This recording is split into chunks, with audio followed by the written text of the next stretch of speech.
बोलता येत नसलं म्हणून काय झालं, मलाही वाचा आहे ना. ऐकता येत नसलं म्हणून काय झालं, मलाही जाणीव आहे ना. दिसत नसलं म्हणून काय झालं, मलाही स्पर्श आहे ना.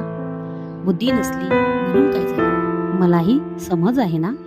चालता येत नसलं म्हणून काय झालं, माझ्यातही हिंमत आहे ना.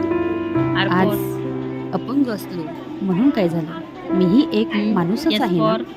भारतीय संविधानाने मला सुद्धा जगण्याचा अधिकार दिला, मान सन्मान दिला, संधी दिली, नवीन योजना दिल्या माणूस बनण्यासाठी. संविधानातील कलम 45 नुसार मला सुद्धा सर्व विद्यार्थ्यांसोबत शिक्षण घेण्याचे अधिकार दिले.